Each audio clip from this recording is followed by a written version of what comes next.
Haryana cabinet बैठक में इन अहम फैसलों पर लगी मोहर। अब पट्टेदारों को मिलेगा मालिकाना हक और मातृभाषा सत्याग्रहियों की बढ़ेगी पेंशन। लोकसभा चुनाव से ठीक पहले हरियाणा कैबिनेट ने कई अहम फैसलों पर मुहर लगा दी है। इनमें सबसे बड़ा फैसला शामलात जमीन को लेकर है। East Punjab land use act 1949 के तहत जिन लोगों ने शामलात जमीन 20 साल के लिए लीज पर ली थी, सरकार ने उन्हें मालिकाना हक देने का फैसला किया है। हालांकि इसके लिए एक शर्त है। तदनुसार उन्हें ग्राम पंचायत को निर्धारित शुल्क का भुगतान करना होगा। ये रकम सरकार बाद में तय करेगी। केवल वे लोग जिन्होंने 31 मार्च 2004 तक बाजार दर से कम कीमत पर खुली जगह सहित 500 वर्ग मीटर तक के मकान बनाए हैं, उन्हें कवर किया जाएगा। रियल एस्टेट एजेंटों के लिए पंजीकरण शुल्क 2 गुना हो गया। Haryana real estate regulatory authority Gurugram और पंचकुला ने रियल एस्टेट एजेंटों से 25,000 रुपये से 50,000 रुपये तक पंजीकरण शुल्क और 5,000 रुपये से 10,000 रुपये तक नवीनीकरण शुल्क को मंजूरी दे दी। एकल स्वामित्व के अलावा अन्य फर्मों के लिए पंजीकरण शुल्क बढ़ाकर 2.5 लाख रुपये और नवीनीकरण शुल्क 50,000 रुपये किया जाएगा। हिसार के 4 गांवों को मिलेगा मालिकाना हक, कमेटी करेगी आवेदनों की जांच। मंत्रिमंडल की बैठक में हिसार के गांव भराव, पीरावाली, झीरी, चिकनवास और बबरान बस्ती और डिगी ताल के निवासियों को आवासीय भूमि या भूखंडों का स्वामित्व देने की नीति को मंजूरी दी गई।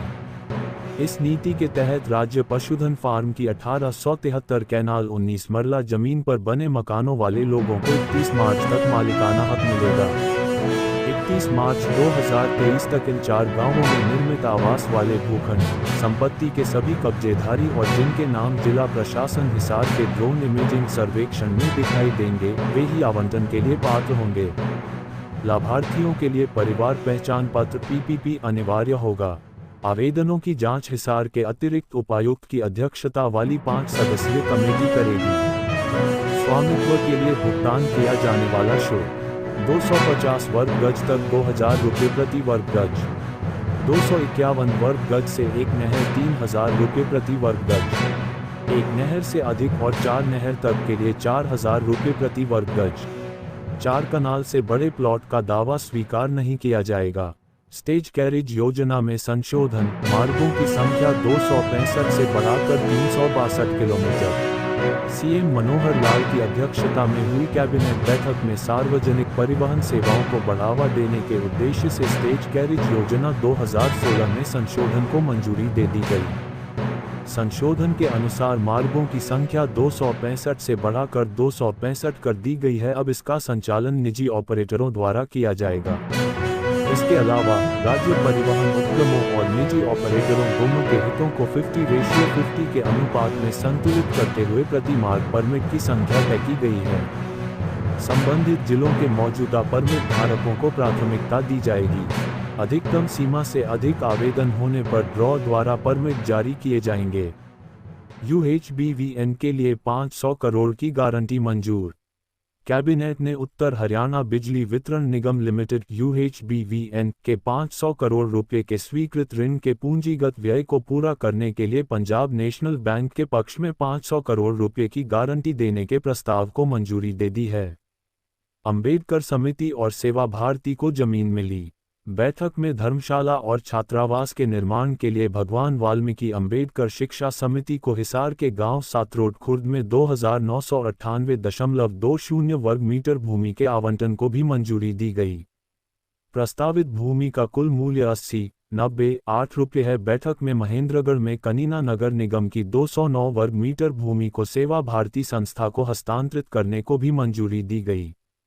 मातृभाषा सत्याग्रहियों की पेंशन में बढ़ोतरी। मनोहर सरकार के इस फैसले से राज्य के हजारों लोगों को फायदा होगा। ये मांग काफी पुरानी थी। शामला देवभूमि पर बसे लोगों की सबसे बड़ी संख्या कुरुक्षेत्र के पेहोवा और कैथल के गुहला चीका में है। कैबिनेट ने हिंदी आंदोलन 1957 के मातृभाषा सत्याग्रहियों की पेंशन और शुभ ज्योत्सना योजना को 10,000 रुपये से बढ़ाकर 15,000 रुपये करने को भी मंजूरी दी। राज्य में मातृभाषा सत्याग्रहियों की संख्या लगभग है। शुभ ज्योत्सना योजना के लाभार्थियों की संख्या लगभग 500 है। दोनों योजनाओं के तहत बढ़ी हुई मासिक पेंशन तत्काल प्रभाव से लागू होगी। लोकसभा चुनाव से ठीक पहले हरियाणा कैबिनेट ने कई अहम फैसलों पर मुहर लगा दी है। इनमें सबसे बड़ा फैसला शामलात जमीन को लेकर है। East Punjab land use act 1949 के तहत जिन लोगों ने शामलात जमीन 20 साल के लिए लीज पर ली थी, सरकार ने उन्हें मालिकाना हक देने का फैसला किया है। हालांकि इसके लिए एक शर्त है, तदनुसार उन्हें ग्राम पंचायत को निर्धारित शुल्क का भुगतान करना होगा। ये रकम सरकार बाद में तय करेगी। केवल वे लोग जिन्होंने 31 मार्च 2004 तक बाजार दर से कम कीमत पर खुली जगह सहित 500 वर्ग मीटर तक के मकान बनाए हैं, उन्हें कवर किया जाएगा।